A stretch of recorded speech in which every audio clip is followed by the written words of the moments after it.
Warning, if you make these 5 training mistakes and don't fix them right now, you can ruin your triathlon before you even get to the race. These mistakes can cause injury, exhaustion, overtraining, and DNFs. Make one of these mistakes, and it can cost you months of training and hundreds upon hundreds of dollars. Along with those 5, I'm going to throw in a bonus at the end, a 6th training mistake that you are making that you don't even know about. So stay right here because I'm going to bring you some great information on how to not ruin your race before you even get there. Mistake number 1, training too often and training too hard. This is one of the biggest mistakes I see over and over and over again through people who are coaching themselves. They want to take and push themselves every single session as hard as they possibly can and go and go and go and go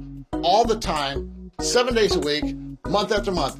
That's just too much. It's going to put too much of a strain on your body, and you're going to break down and have injuries before you get to your race. How do I say to fix it?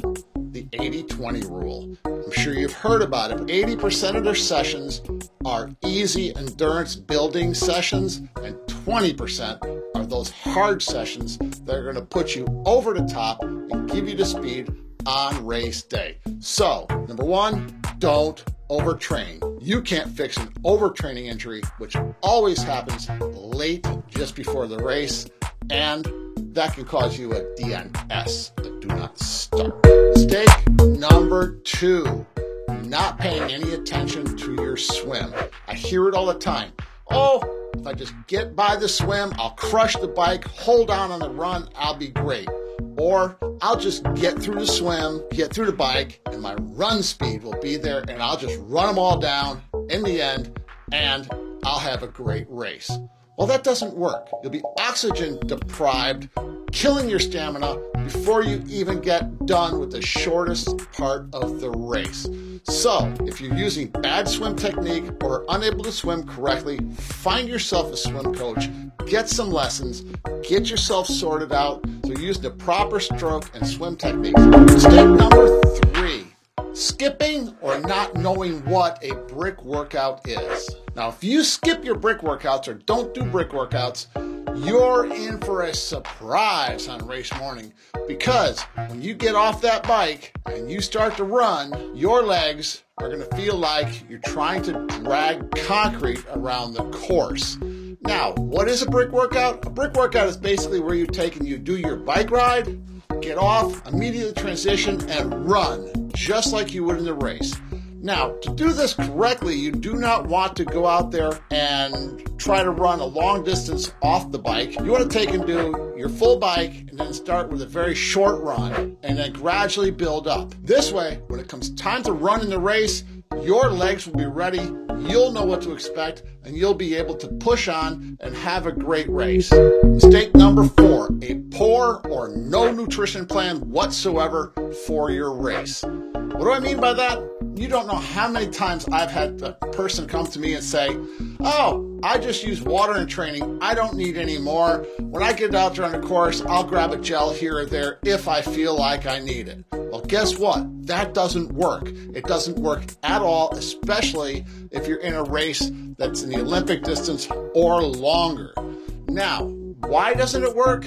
Because if you don't train your gut to be able to take in that nutrition and process the nutrition, you will bonk, and you will bonk hard. You'll have GI issues. You will have to spend more time in the porta potty than you are out on the run course. Train your stomach.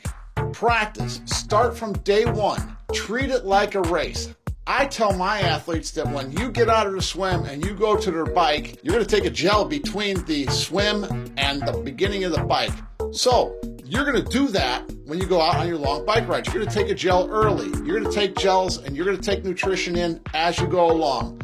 I also have a lot of people who say to me, I use Josho Shimosho's nutrition plan. This is the greatest thing on the face of the earth. I mean, I watch some pro triathlete do this and they're great at it. They have time to train their gut and have trained their gut, and a lot of times they're being paid to use that nutrition plan. I do have a video that's going to help you out on getting your nutrition dialed in, and I will have that in the description down below. Mistake number 5, not taking time to recover. Yes, training is not about pushing your body as hard as you can 7 days a week all the way up to the race. If you do that, you are going to end up injured or overtrained. You have to allow your body to recover.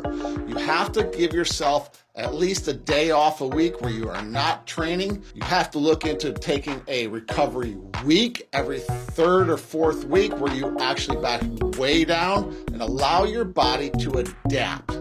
Your body is not going to adapt to your training unless you give it time to adapt to your training. Interesting thought. Did you know that your training does not make you stronger? Your training actually breaks down muscle and causes micro tears in your muscles. If you don't give your body time to adapt, you are going to end up in an overtraining situation or just flat injured before the race. So, taking time to recover is essential for having a good race. Now for that bonus. I promised you a bonus at the beginning of this video, and here it is.